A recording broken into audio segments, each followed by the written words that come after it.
Здравейте, приятели, от мене. Много се радвам, че ми оправиха болера. Болера също ни оправиха парното, защото нямахме нито топла вода, нито можехме да спокойвахме на парното. И сега всичко е правилно. Чисто много болер ни купиха, оприха ни кажах, банята, водата. Това е добре.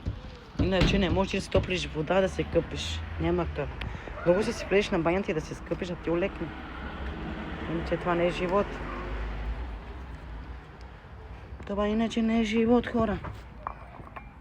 Без хигиена не е живот.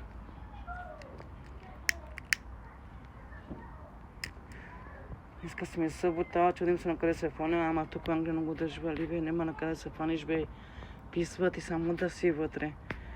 Айде, докъде се цата на училище, се разхождаш, правиш, ама сега няма къде да ходиш. Андре, Сарая, мамо! Андре, веднага бършим през кило. Няма къде да ходиш.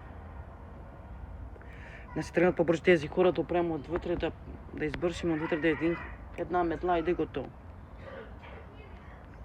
Да изготвим до час тази супа топчета. Леле, Андре, веднага! Андре, веднага бършим през кино, бе! Абе, Мухамед, Андре! Лик! Абе, вътре, бе, как че влизаш вънка? Вече е мокро. Давай, Андре! Андре! Lele, Evata, Lele, Fatma, go inside. Quickly go inside. Go inside, Saraya. Lele, угажу под хасалото, но кашта, бе, пай майстора. Мале, болни хора ни дойдеха у нас.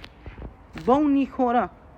Като каша некой ме страшното веднага, това е заразително. Може веднага да фаниш.